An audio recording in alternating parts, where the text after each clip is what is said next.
Hello everyone, मैं अभिषेक श्रीवास्तव स्वागत करता हूं आप लोगों का आर्टिकल रीडिंग के इस नए वीडियो लेक्चर में। और यह आर्टिकल रीडिंग संबंधित होने वाला है द हिंदू 28 मई 2022 के द हिंदू में छपे कुछ एडिटोरियल से संबंधित। कौन कौन से एडिटोरियल सेक्शन को हम लोग देखने वाले हैं, इसमें कौन कौन से टॉपिक को देखने वाले हैं, तो ये है पहला है doing no justice to a vision of democracy. और ये बी आर अम्बेडकर के फिलॉसफीज़, उनके प्रिंसिपल्स क्या थे उसको दर्शाता है और साथ में उनके महत्व को भी दिखा रहा है। और प्लस ये बताने का प्रयास किया कर रहा है कि जो एग्जिस्टिंग इकोनॉमिक सिस्टम है, जो आज इम्प्लीमेंटेशन उनका जो हो रही है वो, और अम्बेडकर की जो फिलॉसफीज है, दोनों में कितने कितने विरोध है दोनों में। ठीक है, तो उस बात को पूरा हाईलाइटेड है और ये इम्पॉर्टेंट हो जाता है आपके लिए जानना, हम सब के लिए जानना। इनफैक्ट यूपीएससी के एस्पिरेंट के लिए भी ये जानना ज़रूरी है। ये तो फिलहाल जो गवर्नमेंट के अगेंस्ट ये क्रिटिसिज्म किया गया है उसको हम यूपीएससी के पॉइंट ऑफ व्यू से तो नहीं देख सकते हैं, लेकिन हाँ, इस आर्टिकल को हम अम्बेडकर के रोल्स एंड फंक्शंस, उनके कॉन्ट्रीब्यूशंस के रूप में ज़रूर देख सकते हैं।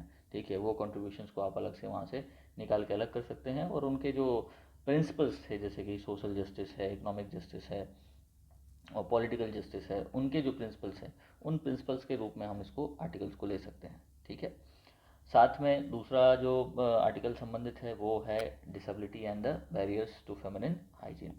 फेमिनिन हाइजीन को लेकर के हमारे देश में बहुत काम हुआ है, पहले की तुलना में चीज़ें बहुत ठीक हुई हैं, लेकिन अभी भी कुछ सेक्शंस ऑफ सोसाइटी ऐसे हैं जहाँ पर ये समस्या बनी हुई है। और economic and structural factors create more hurdles to hygiene management. ठीक है, जो भी इकोनॉमिक और स्ट्रक्चरल फैक्टर्स हैं वो किस प्रकार से हाइजीन मैनेजमेंट में एक रुकावट पैदा करती हैं, उनके गुड हेल्थ सीकिंग बिहेवियर से, खास करके कहाँ पर, तो जो disabled section of the society है वहाँ पर। ठीक है, तो उसको हाईलाइट करता हुआ ये एक आर्टिकल है। और तीसरा आर्टिकल है सेक्स एज वर्क को, जो हाल ही में सुप्रीम कोर्ट ने ये आदेश दिया है अपने पावर्स का इस्तेमाल करते हुए कि सेक्स वर्कर्स को भी डिग्निटी के साथ जीने का अधिकार है, उनके साथ इल ट्रीटमेंट न किया जाए। तो इससे संबंधित एक आर्टिकल है, उसको हम लोग देखेंगे। ठीक है, और संबंधित कोई उससे रिलेटेड जो बात है जो एग्जाम पॉइंट ऑफ व्यू से इंपॉर्टेंट हो सकते हैं, उन चीज़ों को भी हम लोग देखेंगे। ठीक है, तो चलिए शुरू करते हैं हम लोग पहला अपना आर्टिकल, जो है कि doing no justice to a vision of democracy, the existing economic system pursued by the political parties antagonistic to the model envisioned by B R Ambedkar. इस पैराग्राफ में, जो पहला पैराग्राफ है, इसमें ये लिखा गया है, ये बताने का प्रयास किया जा रहा है कि अंबेडकर साहब का जन्मदिन न केवल भारत में मनाया जाता है बल्कि विश्व के अलग अलग भागों में मनाया जाता है। अंबेडकर बहुत प्रख्यात व्यक्ति और बहुत ही पूजनीय व्यक्ति, उन्होंने सोशल जस्टिस, इकोनॉमिक जस्टिस और पॉलिटिकल जस्टिस के लिए विश्व भर में काम किया है। वो एक एग्जाम्पल सेट करते हैं और उनके जैसा काम शायद ही किसी ने किया होगा। ठीक है, तो इसलिए उनको सेलिब्रेट करने के लिए विश्व में अलग अलग जगह पर अलग अलग तरीके से इसको सेलिब्रेट किया जाता है। कुछ एग्जाम्पल्स यहाँ पर दिए गए हैं। ठीक है, उसको हम लोग देखेंगे। जैसे कि यहाँ पे आप देख सकते हैं कि अम्बेडकर साहब का जन्मदिन 14 अप्रैल, ठीक है, 131st birthday was celebrated in diverse forms to honour him and the other anti caste icons such as Jyotirao Phule. Canada's British Columbia province has declared April, है ना, एज दलित हिस्ट्री मंथ। ठीक है, अप्रैल को उन्होंने दलित हिस्ट्री मंथ से डिक्लेयर कर दिया है। ठीक है, फेडरल स्टेट ऑफ जो कोलोराडो और मिशिगन है, वहाँ पर अंबेडकर इक्विटी डे मनाया जाता है इस दिन पर। भारत की अगर बात करें हम लोग, ठीक है, तो भारत में जो भारतीय सरकार है, Indian the government of India has directed public institutions to formally celebrate Ambedkar's birthday. Uttar Pradesh government celebrated this day as day of social harmony. Tamil Nadu government has declared it day of equity. तो आप देख सकते हैं कि अंबेडकर के जन्मदिन को किस तरीके से सेलिब्रेट किया जाता है। कहीं सोशल हार्मनी के नाम पर सेलिब्रेट किया जा रहा है, कहीं डे ऑफ इक्वालिटी के नाम पर सेलिब्रेट किया जा रहा है, कहीं इसको दलित हिस्ट्री मंथ के तौर पर डिक्लेयर किया गया है, कहीं अंबेडकर इक्विटी डे के नाम से सेलिब्रेट किया जा रहा है। तो ये इनके महत्व को समझाता है कि समाज पर इनका क्या प्रभाव पड़ा है और ये किस तरीके से पूजनीय हैं, इनके प्रिंसिपल्स को कैसे माना जा रहा है, उसको दर्शाता है ये। लेकिन इसके पीछे एक दूसरी कहानी भी है। अंबेडकर को सेलिब्रेट करने का मतलब ये नहीं हुआ कि केवल उनके जन्मदिन को हम सेलिब्रेट कर रहे हैं। एक्चुअल में सेलिब्रेशन हम तब कहेंगे जब अंबेडकर के द्वारा सुझाए गए रास्ते पर जब सरकारें चलती है, अंबेडकर के दिखाए गए प्रिंसिपल्स पर जब हम लोग काम करेंगे, तो एक्चुअली मायनों में सेलिब्रेशन उसी को कहेंगे। और ऐसा केवल अम्बेडकर के ही लिए नहीं कहा जा सकता है, ये किसी भी ऐसे व्यक्तियों के लिए कहा जा सकता है जिन्होंने समाज के लिए इतिहास में काम किया है या प्रेजेंट में भी काम कर रहे हैं। तो उनको सेलिब्रेट करने का एक्चुअल मतलब ही यही है कि उनके प्रिंसिपल्स को हम फॉलो करें, उनके वो जो चाहते थे, उनका जो सपना था, जिस प्रकार का देश बनाने का, देश निर्माण करने का सपना था, उस सपने को साकार करने की ओर आगे बढ़े। ठीक है, ना कि अपने बेनिफिट के लिए, अपने फ़ायदे के लिए कोई काम हम करें। ठीक है, बस वही उसी चीज़ को यहाँ पर हाईलाइट किया जा रहा है। ठीक है, कि अगर एक क्रिटिकल एग्जामिनेशन ऑफ अगर इस सेलिब्रेशन का हम लोग देखते हैं तो at least in India reveals that these are primarily celebration of Ambedkar's zeal, mainly keeping electoral gains in mind. चुनाव में कुछ लाभ मिल जाए, इस बात को ख्याल रखते हुए ही इसको सेलिब्रेट किया जाता है। Now this may be important but it does not do justice to Ambedkar's grand emancipatory vision of democracy. उनका जो अम्बेडकर का जो एक ज़बरदस्त डेमोक्रेसी के ऊपर जो सिद्धांत है, उस सिद्धांत के साथ बिल्कुल ये सेलिब्रेशन जस्टिस नहीं कर पाता है। अधिकांश सेलिब्रेशन तो ऐसे हैं जो बिल्कुल अनभिज्ञ है। ठीक है, अम्बेडकर के एंटी कास्ट और एंटी पैट्रियार्कल जो विज़न था, उन विज़न से बिल्कुल अनभिज्ञ है। और केवल उतना ही तक नहीं है, उनके जो वर्ल्ड व्यू थी इकोनॉमिक इक्वालिटी के ऊपर, फेयरनेस एंड जस्टिस के ऊपर थी, उसको भी इग्नोर करता है ये सारे celebration.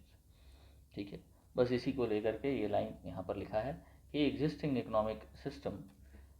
economic system pursued by the political parties at the center and the state levels is mostly antagonistic to the model envisioned by Dr. Ambedkar. Okay, अब इस बात को कहते हुए हमें ये बात को भी कुछ ऐसे चीज़ों को भी देखना पड़ेगा इतिहास में जा कर के, जहाँ अम्बेडकर ने इकोनॉमिक डेमोक्रेसी के संदर्भ में क्या क्या काम किया है, सो दैट कि हम उसको रिलेट कर सकें। फॉर एग्जाम्पल, यहाँ पे कुछ उनके द्वारा किए गए कामों को हाईलाइट किया गया है कि as a labour minister, member of the Viceroy Councils 1942-1946, and through his writings such as States and Minorities 1947, Ambedkar clearly laid out his vision regarding substance of political economy. ठीक है, पॉलिटिकल इकोनॉमी क्या होता है वो उन्होंने अपने काम के थ्रू, ठीक है, निश्चित तौर पर दर्शाया है। 1928 में जैसा कि हम देख सकते हैं कि 1928 में अम्बेडकर साहब ने मैटरनिटी बेनिफिट बिल के लिए काफ़ी संघर्ष किया और उसको लेकर के आया।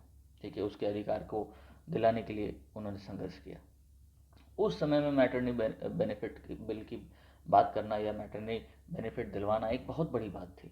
ठीक है, जबकि हम ये देखने को मिल रहा है कि हमारे यहाँ मैटरनिटी बेनिफिट बिल जो बना है वो 1961 के एक्ट के थ्रू आया हुआ है। ठीक है, फिर 2017 में उसको अमेंड किया गया है। ठीक है, और उसमें कुछ लाभ हमको देखने को मिलता है। तो ये मॉडर्न सोसाइटी की हम लोग बात कर रहे हैं, तो हम अब जा कर के इस ओर काम किया, लेकिन अम्बेडकर साहब ने उसी 1928 के समय में ही इस विषय पर बात किया था और इसके लिए काम किया था। ठीक है, इसके साथ साथ, ठीक है, 1942 में Ambedkar change the work time to 8 hours per day from earlier 12 hours. 1942 के समय में ये इस बात का इतना ख्याल रख रहे थे कि वर्क टाइम क्या होना चाहिए, एक आइडियल वर्क टाइम क्या होना चाहिए। ठीक है, लेकिन अभी प्रेजेंट सिनेरियो में हमने देखा, जस्ट जो कोविड-19 का ये जो समय चल रहा था, उस समय हम लोग को देखने को मिला कि 12 घंटे के उस समय को फिर वापस लाने की बात कही गई। ठीक है, तो उसको लेकर के कुछ जो ट्रेड यूनियंस वगैरह हैं, ठीक है ना, had to submit a memorandum to the Bharatiya Janata Party government to opposing the its plan to change the factories act 1948 to reinstate 12 hours of work. ठीक है, तो इसको लेकर के कुछ ट्रेड यूनियन वगैरह ने कुछ मेमोरेंडम वगैरह भेजा कि भाई इसको आप दोबारा से 1940 उसको घटाइए, उस काम को, है ना। तो उत्तर प्रदेश सरकार में भी ये देखने को मिल रहा है हमें 2020 में। ठीक है, उत्तर Pradesh government in 2020 was forced to roll back 12 hours of work time after labor unions protested and the Allahabad High Court issued a notice to the government। तो यहाँ देखने को मिला कि इस आज के समय 2020 के समय में कहाँ एक तरफ अम्बेडकर साहब 1942 में ये कह रहे हैं कि आप वर्क आवर को 12 घंटे से घटा करके 8 घंटे कर दीजिए, और यहाँ 2020 जो अभी का समय है वहाँ पे हमें देखना जा रहा है कि इसके लिए स्ट्रगल किया जा रहा है कि नहीं, 12 घंटे से घटा करके जो ट्रेड यूनियंस है वो स्ट्रगल कर रहे हैं, प्रोटेस्ट कर रहे हैं इसके अगेंस्ट कि नहीं, इसको बढ़ा करके 8 घंटे को बढ़ाकर 12 घंटा नहीं करना चाहिए, इसको वापस 8 घंटे करो, और सरकार को करना भी पड़ा। तो ये देखने को मिला कि एक तरफ अम्बेडकर साहब उसी समय में अम्बेडकर के प्रिंसिपल देखने को मिले कि मैटरनिटी बेनिफिट के लिए 1928 में उन्होंने काम किया, हमारे यहाँ एक्ट आया, मैटरनिटी बेनिफिट एक्ट 1961 में आया। ठीक है, इधर अम्बेडकर साहब ने 1942 में उन्होंने वर्किंग आवर को घटाने की बात कही, और इधर अभी हम लोग संघर्ष कर रहे हैं इस चीज़ को लेकर के, अभी भी वो संघर्ष चल ही रहा है। ठीक है, इसके अलावा कुछ और बातें भी हैं अम्बेडकर साहब जो हाईलाइट कर रहे हैं, अम्बेडकर के कुछ प्रिंसिपल्स हैं। जो हमारा आज का जो दौर है कॉन्ट्रैक्चुअलाइजेशन का, इनफॉर्मलाइजेशन और कैजुअलाइजेशन ऑफ लेबर्स का, जो 1990 से शुरू हुआ, खास करके जो एलपीजी का कॉन्सेप्ट आया था, लिबरलाइजेशन, प्राइवेटाइजेशन, ग्लोबलाइजेशन का, तो उसने भी इकोनॉमिक इनइक्वालिटी को बढ़ावा दे दिया है। ठीक है, बिटवीन एम्प्लॉयर एंड एम्प्लॉय, और केवल इतना ही बिल्कुल, बल्कि between high paid permanent employees on the one hand and the low paid regular contractual and temporary employees on the other.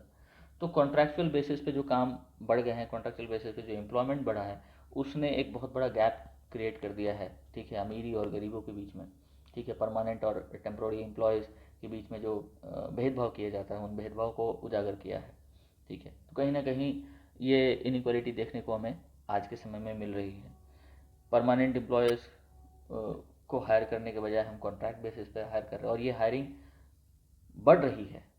जैसे कि एग्जांपल में भी देख सकते हैं कि बिहार और उत्तराखंड, उड़ीसा में majority of organised manufacturing workforce is contractual, and despite the prohibition under the Contract Labor Regulation Abolition Act 1970, contract workers are being paid lower salary wages for the same work. Now this is a clear violation of the law and Article 141. अब Article 141 क्या कहता है कि ये जान लीजिए, ये PD के लिए इंपॉर्टेंट क्वेश्चन हो सकता है, इंपॉर्टेंट बातें हो सकती है।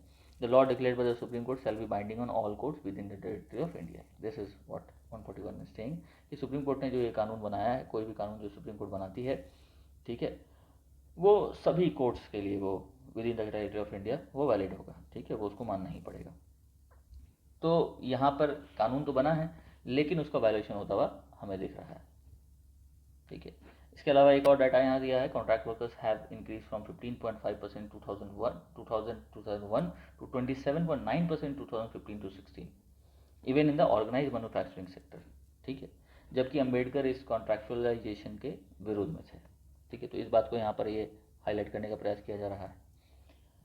उसके अलावा कुछ और बातें भी हैं यहाँ पर लिखी गई। ठीक है,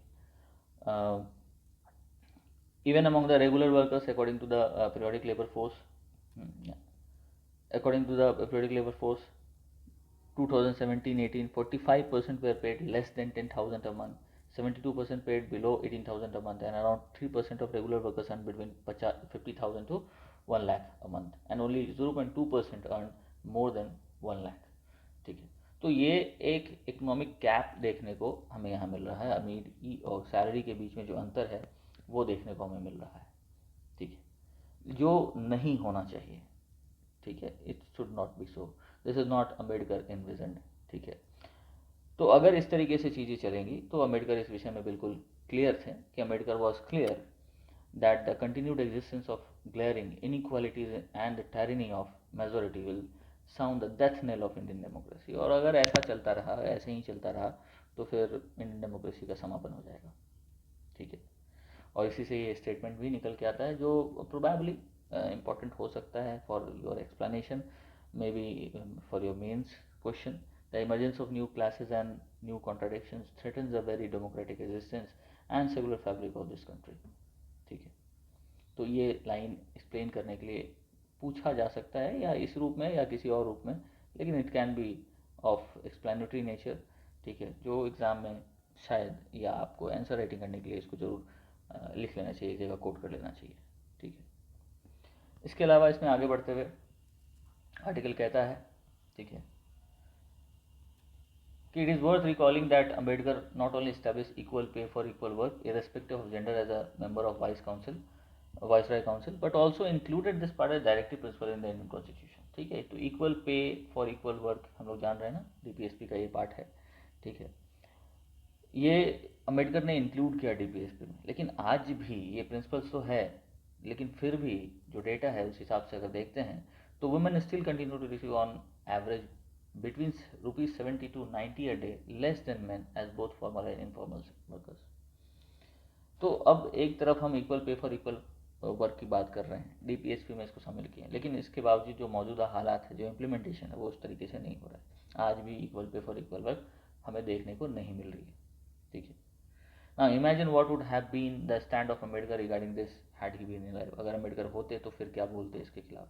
he would have been equally shocked to see the huge pay gap between the formal and informal sector workers. Obviously बात है. Informal worker constitute 93% of the formal and informal workforce in India. This is a huge data. Informal workers constitute what? 93% of the formal and informal sector workforce in India. और कुछ recent estimates भी है, वो ये suggest करते हैं कि informal sector जो है हमारा वो that workers on an average continue to get 30% to 40% of the real daily wage of the formal workers. ठीक है, वो मात्र 30 से 40% ही रियल डेली वेज उनको प्राप्त होता है फॉर्मल वर्कर्स की तुलना में. ठीक है, इसके अलावा जो 4 लेबर कोड से आया था, वेजेस पर, सोशल सिक्योरिटी पर, ऑक्यूपेशनल सेफ्टी पर, इंडस्ट्रियल रिलेशंस पर द बीजेपी गवर्नमेंट ने जो लाया, after the consolidated 44 labour laws are going to worsen the situation of the workers. तो ये लेबर लॉज के बारे में भी ये क्रिटिसाइज कर रहा है कि ये भी वर्कर्स के सिचुएशन को और ज़्यादा ख़राब करने वाला है. ठीक है, कुछ क्योंकि इससे रिलेटेड कुछ फैक्ट्स है. Workers in organise sector organise a protest in April 2020 in Tamil Nadu, urging state government to pass a resolution in the state assembly demanding that the central government to withdraw the 4 labour codes. जैसे कि इसमें एक code था industrial relations code 2020 directly infringes upon the right to strike which was recognised by the Ambedkar as one of the fundamental rights. ठीक है, तो यहाँ पर भी अम्बेडकर के उस सिद्धांत का विरोध होता हुआ दिख रहा है. सरकार का जो इम्प्लीमेंटेशन है, जो कोड, जो लॉ आया है, ठीक है, लेबर कोड आया है, वो अम्बेडकर के ये राइट टू स्ट्राइक है ना, जो अम्बेडकर ने कहा था इसको कि is one of the fundamental rights of the workers, इसके विरुद्ध है ये. ठीक है, तो यहाँ पे भी इसका विरोधाभास देखने को हमें मिल रहा है. नाउ अब इसी को ध्यान में रखते हुए Indian Trade Unions Amendment Bill was passed in 1943 with the effort of Ambedkar which had made recognition of trade unions compulsory. ठीक है, तो ट्रेड यूनियंस के रिकॉग्निशन को कंपलसरी किया गया था, इसी अम्बेडकर के द्वारा ही ये हुआ. Now there were many other contributions of Ambedkar in institutionalizing laws related to workers' insurance, minimum wages, workers' welfare, etc. Many of which the 4 labor code seeks to circumvent or reverse. ठीक है, therefore it is high time we stand by the ideals of the architect of the constitution. इसलिए ये author कह रहे हैं कि अब काफ़ी अब समय है कि हम लोग जो हमारे आर्किटेक्ट ऑफ द कॉन्स्टिट्यूशन रहे हैं उनके प्रिंसिपल्स पर खरे उतरे, उन्होंने जो रास्ते दिखाए उन रास्तों के अगेंस्ट ना जाएं. ठीक है, इस बात को ये ऑथर कहना चाह रहे हैं. अब अम्बेडकर के कुछ विजन्स हैं जिनको समझना जानना हमारे लिए ज़रूरी है. ठीक है, अनिवार्य है. It is imperative to understand the main reason behind Ambedkar's active interest in the economic and labour rights. पहला है कि ये strongly argued simultaneously addressing substantive questions of political, social and economic democracy. ठीक है, मैंने ये प्रियम्बल का ये पार्ट इसलिए रखा ताकि हमें ये समझ में आए कि ये टर्म्स हमारे प्रियम्बल में लिखे गए हैं. जस्टिस की बात होती है, जो social justice, economic justice, political justice, वही बात हमारे अम्बेडकर साहब भी कह रहे हैं. ठीक है, questions of political, social and economic democracy, because they are intertwined with each other in a way that leaving out one will jeopardize the progress made in another. अगर एक को छोड़ेंगे तो बाकी दो अपने आप ख़त्म हो जाएगा. तो इसलिए ये तीनों, सोशल, पॉलिटिकल एंड इकोनॉमिक, ये तीनों एक दूसरे में से जुड़े हुए हैं. किसी एक को छोड़कर दो के ऊपर फोकस नहीं किया जा सकता, किसी दो को छोड़कर एक के ऊपर फोकस नहीं किया जा सकता. तो this is what Ambedkar is telling. If you have to focus, you have to focus on the 3 equally. Second, he was a much believer in economic justice as in social justice. ठीक है, वो economic justice पे ही उतना विश्वास रखते थे जितना कि सोशल जस्टिस पर. ठीक है, क्योंकि दोनों ही एक दूसरे से अलग नहीं है, दोनों को एक दूसरे से अलग नहीं किया जा सकता. ठीक है, उसके बाद जब उनका जो एक है स्टेट्स एंड माइनॉरिटीज़ के ऊपर जो डॉक्यूमेंट है, अगर उस डॉक्यूमेंट के ऊपर हम जाते हैं तो this document not only contain extensive safeguards for the emancipation of the schedule caste but also laid out his vision of socio cultural justice and economic fairness. ठीक है, उसके अलावा इन्होंने आर्ग्यू किया है कि जो नेशनलाइजेशन होना चाहिए, नेशनलाइजेशन ऑफ की बेसिक इंडस्ट्री, जो भी मुख्य इंडस्ट्रीज है उसका नेशनलाइजेशन कर देना चाहिए. फॉर एग्जांपल कि एग्रीकल्चर है, इंश्योरेंस सेक्टर्स है, इनके नेशनलाइजेशन को फेवर करते हैं ये. He wanted state to allocate agriculture land only on tenancy basis to people irrespective of caste, class and collective farming, for collective farming. लेकिन अब इनका सोच ये था, लेकिन फिर हुआ क्या, the vision obviously against what ever is being done in the country. For example हम लोग देख रहे हैं ना, द पोस्ट लिबरेशन पीरियड में कि जो ऑनगोइंग हमारा मोनेटाइजेशन है, सेल ऑफ है, प्राइवेटाइजेशन है एयरपोर्ट्स का, इंडियन रेलवेज़ का, संचार निगम का, महानगर टेलीफोन निगम है एमटीएनएल का, life insurances corporation of India, public sector banks and other public sector organisation are grave as assaults on economic democracy. ठीक है, तो एक तरफ अम्बेडकर की सेक्टर्स को बोलते हैं कि वो नेशनलाइज किया जाए, सरकार के हाथ में रहे, सरकारी रहे, लेकिन वहीं दूसरी ओर हमें आज के जो सिचुएशन है वो देखने को मिल रहा है, खास करके पोस्ट लिबरलाइजेशन जो पीरियड हमारा रहा है, ठीक है, खास करके पिछला 10 साल का जो समय रहा है, उसमें प्राइवेटाइजेशन की ओर हम मूव होते हुए ज़्यादा दिखाई दे रहे हैं। जो भी की सेक्टर्स है वो प्राइवेटाइज हुआ जा रहा है, तो ये भी एक अम्बेडकर के सिद्धांतों के खिलाफ है, ये इस आर्टिकल में बताया जा रहा है ना। उसके अलावा जो हमारा लेबर इन्वेस्टिगेशन कमेटी है एंड द लेबर कमिश्नर्स है, were instituted by Ambedkar to ameliorate the condition of the workers as much as possible within the existing laws. ठीक है, इसलिए ये सजेशन यहाँ दिया जा रहा है कि union and state government must take lead in not only stalling the privatisation spree and undertake necessary measures to get the four labor codes repealed, but also take proactive measures to follow the triad vision of democracy, that is social, economic and political democracy। ठीक है, और अगर अंबेडकर को हम लोग सही मायनों में सेलिब्रेट करना चाहते हैं तो हमें इस सिद्धांत को मानना ही पड़ेगा। हमें social democracy, economic democracy, political democracy का ख्याल रखते हुए चीज़ों को करना होगा, उनके द्वारा दिखाए गए रास्तों पर चलना, ना कि उन्होंने रास्ता दिखाया कुछ और हम चल कहीं और रहे हैं।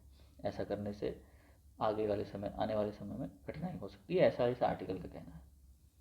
Now, without adhering to Ambedkar's ideals and merely appropriating the icon is just another pretext to divert people's attention from everyday materiality. Ambedkar was dead against hero worship or bhakti in politics, which he thought was a sure path to degradation of democracy in India। जिस तरीके से हम लोग देखते हैं कि अंधभक्त बन जाते हैं, अम्बेडकर इन सब चीज़ों के खिलाफ होते थे। ठीक है, वो समाज के लिए उन्होंने काम किया, देश के लिए उन्होंने काम किया, and he believe in that thing कि इस तरह की चीज़ें नहीं होनी चाहिए, कोई हीरो वर्शिप, कोई भक्ति इन पॉलिटिक्स वगैरह नहीं होनी चाहिए। ठीक है, और अगर ऐसा होता है तो it will degrade the democracy. ठीक है, and that will lead to what, that will finally lead to dictatorship.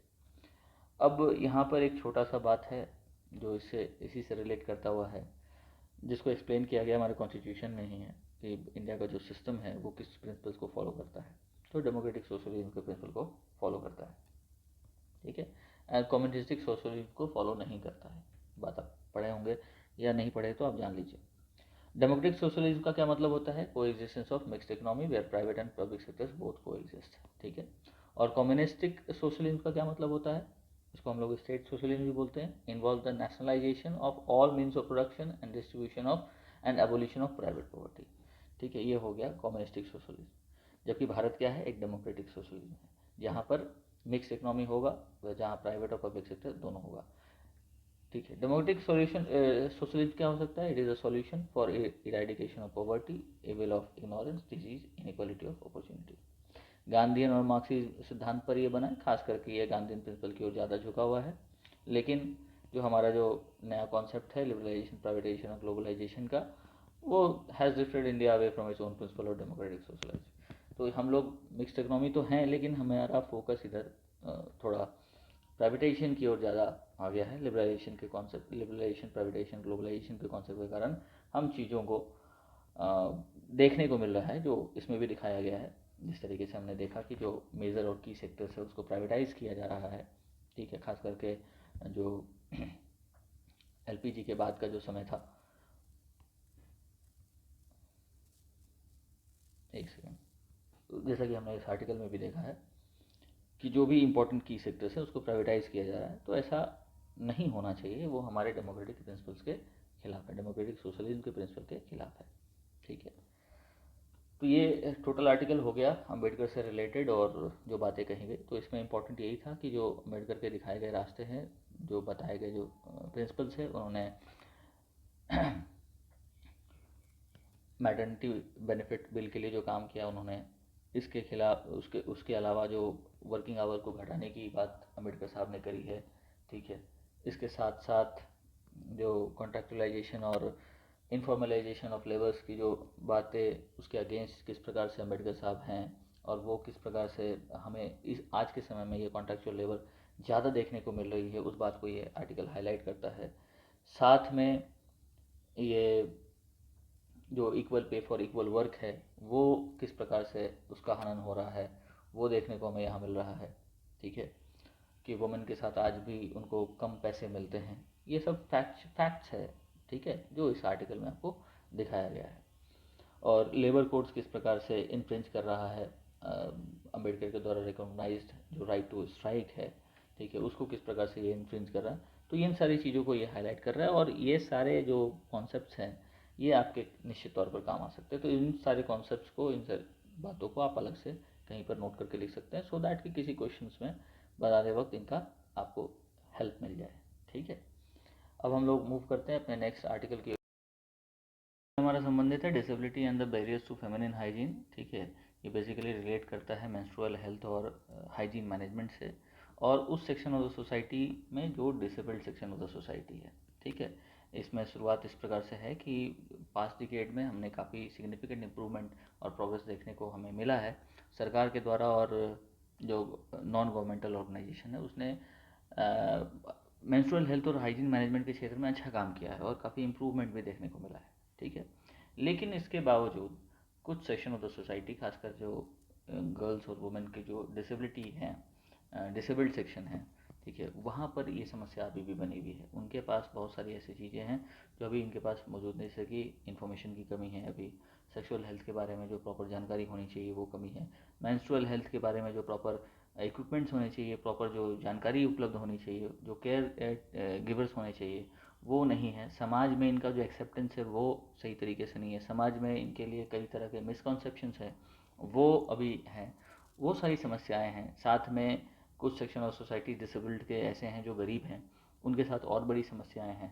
ठीक है, तो ये सारी समस्याओं को ये हाईलाइट कर रहा है। फिर ये जो आर्टिकल है ये आपको इसके सॉल्यूशंस को भी दे रहा है कि क्या सॉल्यूशंस, क्या प्रोबेबल सॉल्यूशंस होने चाहिए। फिर इनके अधिकारों की भी बात हो रही है यहाँ पर।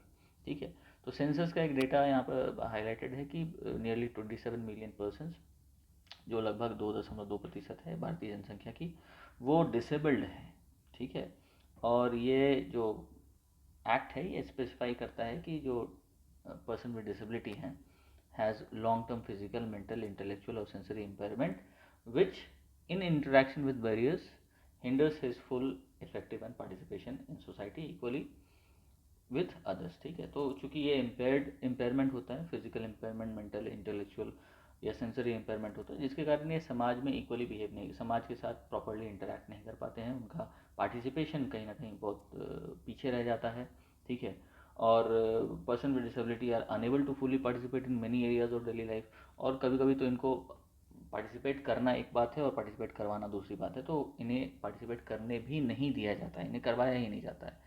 उसके पीछे भी बहुत सारे कारण, सोसाइटल बैरियर्स है, सोशियो कल्चर एटीट्यूड्स है हमारा ऐसा। ठीक है, तो ये एक समस्या है। कुछ और समस्या, कुछ गंभीर समस्याओं के बारे में ये आर्टिकल हाईलाइट कर रहा है, जैसे कि women and children are particularly vulnerable and that certain rights such as reproductive rights may be even more neglected or disregarded as compared to others। ठीक है, तो एक तरफ तो हम देख रहे हैं कि जो disabled section of the society है वो तो वंचित होता ही है बहुत सारी चीज़ों से, साथ में उनमें भी जो महिला वर्ग है उनमें और ज़्यादा वो वंचित हो जाती है खास करके, और उसमें भी जब महिला वर्ग की जो रिप्रोडक्टिव राइट्स की बात करते हैं तो वो और ज़्यादा नेग्लेक्टेड है हमारे समाज में।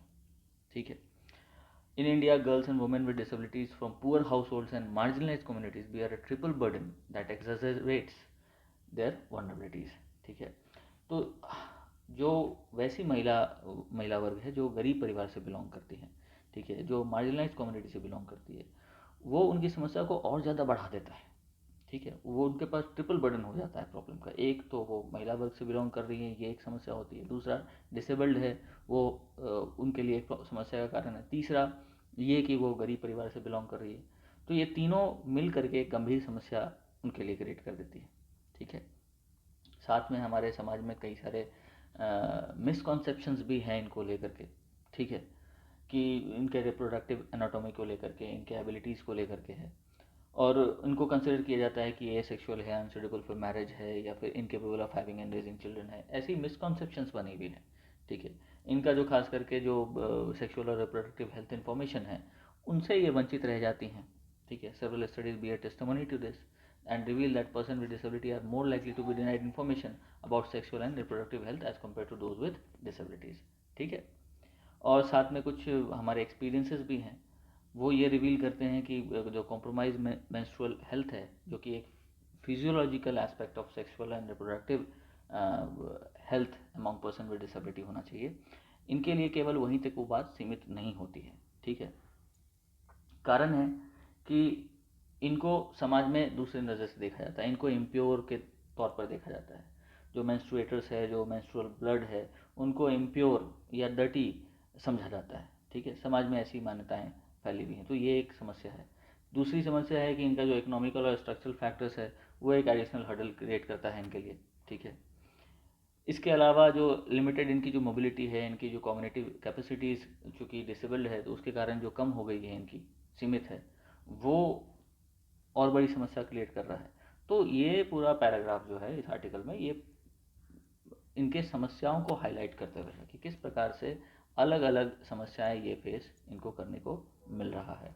गर्ल्स एंड वुमेन किस प्रकार से प्रॉब्लम फेस कर रही हैं, साथ में किस प्रकार से इनके लिए समाज में मिसकंसेप्शंस हैं, ये इनके पास इंफॉर्मेशन नहीं है, ठीक है, सही जानकारी नहीं मौजूद है, समाज इनको गलत निगाह से देख रहा है, गलत तरीके से देख रहा है, इनकी इकोनॉमिक और स्ट्रक्चरल फैक्टर्स इनके लिए और बड़ी समस्या क्रिएट करके दे रही हैं। ठीक है, साथ में जो इनकी जो लिमिटेड मोबिलिटी है, इनकी जो लिमिटेड कॉग्निटिव कैपेसिटी है, वो इनके लिए एक समस्या क्रिएट करके दे। तो ये सारी समस्याओं की इसमें बात हो रही है। ठीक है, अब समस्याओं की बात करने के बाद ये फिर कुछ सॉल्यूशंस की भी बात करता है कि कैसे हम इसको सॉल्यूशन प्रोवाइड कर सकते हैं। तो उसके लिए कुछ कोलैबोरेशंस हुए हैं, जैसे कि यूनाइटेड नेशंस पॉपुलेशन फंड है, वाटर एड इंडिया है, ठीक है, are working together to understand the key challenges and constraints face by the person with disability with regard to menstrual health and hygiene. अब ये क्या सजेशंस दे रहे हैं, इसको भी देखना हमें पड़ेगा। तो पहला ये बोलते हैं कि accessible and rapid information, education and communication on menstrual health and hygiene for person with disability based on their differential needs and capacities। ठीक है, तो इनके तक जो इन्फॉर्मेशन पहुंचना चाहिए वो इनके डिफरेंशियल नीड्स के आधार पर, इनके कैपेसिटीज़ के आधार पर होना चाहिए। ठीक है, कोर मैसेज जो होना चाहिए वो तो सेम ही रहेगा, लेकिन जिस तरीके से इसको डिलीवर करना चाहिए वो डिलीवर अलग अलग लोगों के लिए अलग अलग तरीके से, जो डिफरेंशियल नीड्स हैं इनकी, जो अलग अलग तरीके से जो लोग इम्पेयर्ड है उस हिसाब से जाना चाहिए। फॉर एग्जांपल ये दे रहे हैं, बता रहे हैं कि tactile models can accompanied by audio explanation can help people with visual impairment, और दूसरी तरफ कि same models accompanied by materials with clear step by step visuals are useful for people with hearing impairments। तो जो hearing impairments वाले लोग हैं उनके लिए एक अलग मोड इन्फॉर्मेशन देने का होना चाहिए, जो विजुअल इम्पेयरमेंट हैं उनके लिए एक अलग तरीका होना चाहिए उन तक जानकारी पहुंचाने का। तो ये स्ट्रैटेजिकली बिल्टअप होना चाहिए हर इंसान के अलग अलग नीड को समझते हुए, ताकि ये चीज़ उन तक सही तरीके से पहुंच सके। तो पहला बात हो गया कि सही तरीके से इन तक जानकारी पहुंचाना, पहला सॉल्यूशन ये है। दूसरा सजेशन इनका है कि appropriate and safe menstrual products, है ना, एंड हाइजीन प्रमोशन। तो इन तक सेफ मेंस्ट्रुअल प्रोडक्ट्स पहुंचे, हाइजीन का प्रमोशन हो सके, ये ज़रूरी है। ठीक है, और इसलिए हमें क्या करना होगा कि person with disability and care givers need to be educated on the diverse range of products available to enable them to choose most appropriate products. कि हर इंसान का अपनी अपनी ज़रूरतें होंगी, अपने अपने तरीके से होगा, हर आदमी डिफरेंटली एबल्ड है। ठीक है, तो उसके हिसाब से उनको कौन सा प्रोडक्ट ज़्यादा सूट करेगा या उनके लिए सही होगा, ये बात की जानकारी भी उन तक होनी चाहिए और उस प्रोडक्ट की पहुँच भी उन तक होनी चाहिए। ठीक है, एग्जाम्पल के तौर पर यहाँ दिया है कि persons with intellectual impairments are highly sensitive to materials and may require those that are soft to touch and cause less irritation. ठीक है, उसी के साथ दूसरी तरफ है कि person with mobility restrictions require products that can be worn for longer as changing them frequently poses a challenge. तो अलग अलग लोगों के लिए अलग अलग प्रोडक्ट्स, जो जिसकी जैसी आवश्यकता है उस आवश्यकता के अनुसार, ये एक अच्छा सॉल्यूशन हो सकता है इन लोगों के लिए। ठीक है, उसके अलावा ये बात करता है तीसरे विकल्प के बारे में। तीसरे जो स्टेप है जो लिया जा सकता है वो है हमारा रेस्पॉन्सिव और inclusive water sanitation and hygiene facilities, जिसको हम लोग वॉश फैसिलिटीज़ बोलते हैं। तो ये वॉश फैसिलिटीज़ क्या है, इसको हम लोग ज़रा देख लेते हैं। तो वॉश का क्या मतलब होता है, तो वॉश is an acronym that stand for inter related areas of water sanitation and hygiene. ठीक है, water sanitation and hygiene. WHO नहीं, ये बहुत स्ट्रैटेजी बनाया था, ठीक है, has been developed in response to member state resolution, और इसका जो 2030 का जो एजेंडा है सस्टेनेबल डेवलपमेंट का, उसके अंतर्गत इसको बनाया है। कंपोनेंट है ये किसका, तो WHO का 13 जनरल प्रोग्राम हुआ था of work in 2019 to 23 which aims to contribute to health of 3 billion through multi-sectoral actions like better emergency preparedness and response and 1 billion with universal health coverage, ठीक है। तो ये WHO का एक 13 general programme का एक कंपोनेंट है, ठीक है। It also takes on board the need for progressive realisation of the human rights to safe drinking water sanitation adopted by UN general assembly July 2010, ठीक है। तो वॉश फैसिलिटीज़ जो है वो उन तक सही तरीके से पहुंचना चाहिए, ठीक है, उसकी बात यहाँ पे हो रही है, ठीक है। Including disposal solution in different settings, accessible design of wash infrastructure for diverse needs exists and have been created in rural and urban contexts in India and particularly in schools but need to be scaled up for a wider coverage। तो काम तो हुआ है इस facilities के अंतर्गत, अलग अलग तरीके के ये इंफ्रास्ट्रक्चर डेवलप किए गए हैं, लेकिन और ज़्यादा काम करने की ज़रूरत है। और चौथा स्टेप है, चौथा सॉल्यूशन ये दिया जा रहा है कि केयर गिवर्स जो हैं, जो from within the family हैं and institutions are vital for disability focus interventions and must be included as both participants and partners, ठीक है। तो केयर गिवर्स को भी अवेयर करना इसके रिगार्डिंग, उन तक सही जानकारी और सही ट्रेनिंग उनको देना, ये this is very important another aspect, ठीक है। पॉलिसी पर्सपेक्टिव से भी हमें काम करने की आवश्यकता है इधर, ठीक है। और फाइनली ये कंक्लूड करता है ये आर्टिकल कि every menstruating person has right to menstrual health irrespective of the gender identity, ability और socio-economic status। तो ये बिल्कुल एक अधिकार है। हमने कई सारे काम जरूर किए हैं, लेकिन अभी और काम करने की ज़रूरत है, और जब काम किए हैं तो फिर let us not leave anyone behind, let us raise a bar to ensure that all menstruating person able or differently abled enjoy the same dignity and rights every month of the year। तो ये काफ़ी सुंदर article एक समाज के एक समस्या की ओर इशारा करता हुआ और क्या सॉल्यूशन होना चाहिए, हो सकता है प्रोबेबल, उसको बताता हुआ ये आर्टिकल है, ठीक है। सोसाइटी के पॉइंट ऑफ व्यू से इंपॉर्टेंट हो सकता है, टॉपिक से रिलेटेड अगर मैं बात करूं तो, ठीक है। एग्जाम पॉइंट ऑफ व्यू से भी कुछ बातें इसमें इंपॉर्टेंट ज़रूर है, खास करके जो सॉल्यूशंस इसने दिया है इस समस्या को लेकर के, वो सॉल्यूशंस निश्चित तौर पर इंपॉर्टेंट है। उन सॉल्यूशंस को आप ज़रूर नोट करेंगे।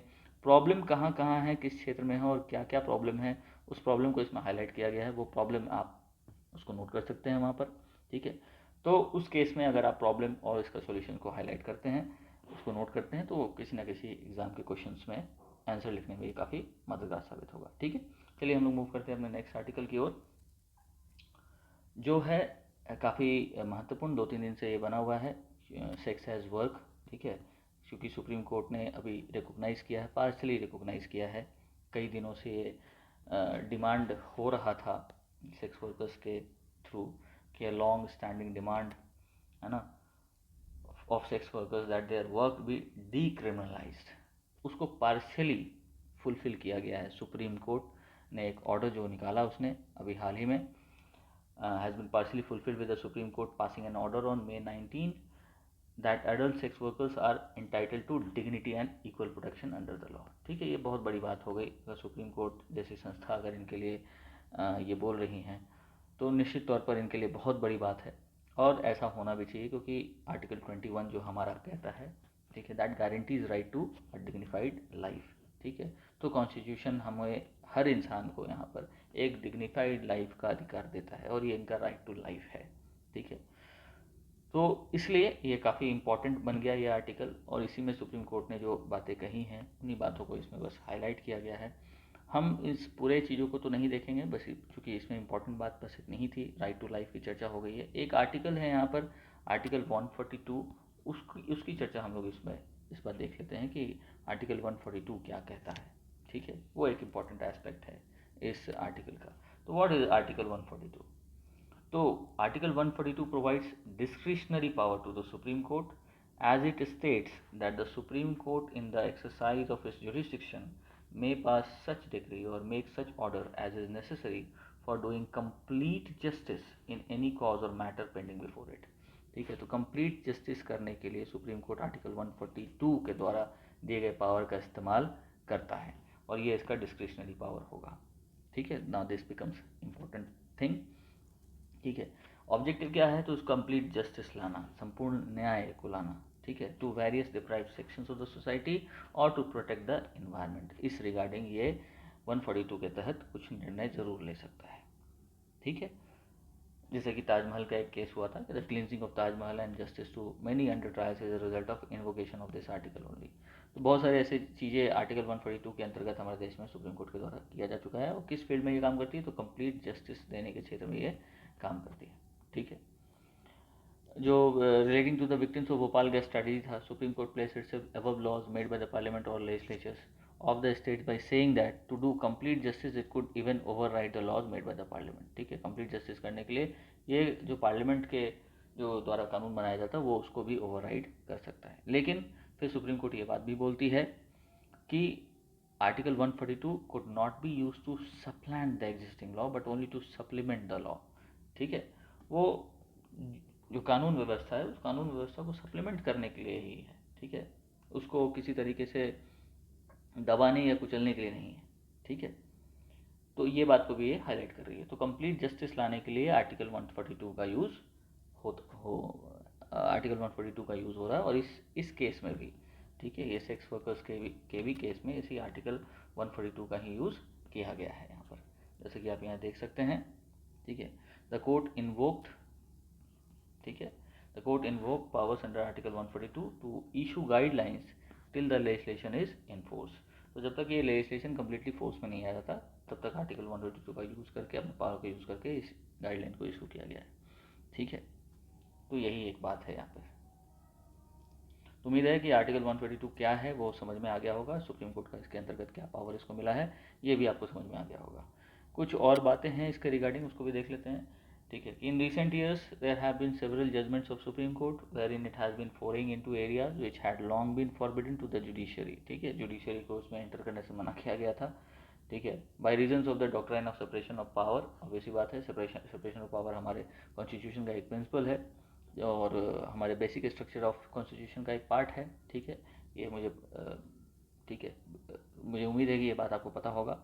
ठीक है, जो भी तैयारी करने वाले स्टूडेंट्स हैं, तो इसके कारण सुप्रीम कोर्ट बहुत सारी चीज़ों में अपना रोल प्ले नहीं कर रहा था या फिर कोई एक्शन नहीं ले पाता था। लेकिन हाल ही के दिनों में देखा गया है कि सुप्रीम कोर्ट काफ़ी एक्टिवली, है ना, इसमें काफ़ी एक्टिवली पार्टिसिपेशन सुप्रीम कोर्ट कर रही है। और कुछ ऐसे एरियाज़ जहाँ पर निर्णय लेना आवश्यक है वहाँ पर सुप्रीम कोर्ट निर्णय ले रही है, खास करके वहाँ जो वंचित सेक्शन ऑफ द सोसाइटी है इन्वायरमेंट के केस में से।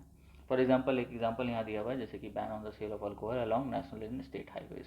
ठीक है, एक नोटिफिकेशन आया था, central government prohibited liquor stores along national highways only. ठीक है, the supreme court put in place a ban on a distance of 500 metres by invoking article 142।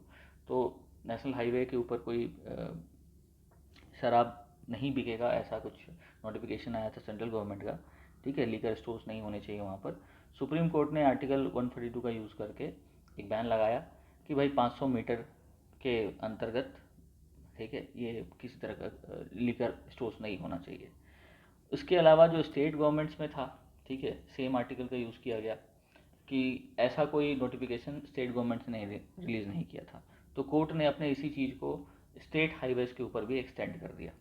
ठीक है, तो such judgments have created uncertainty about discretion vested in the court to invoke article 142 where even the fundamental rights of the individual are being ignored। तो कभी कभी ये fundamental rights के साथ भी छेड़छाड़ कर देता है।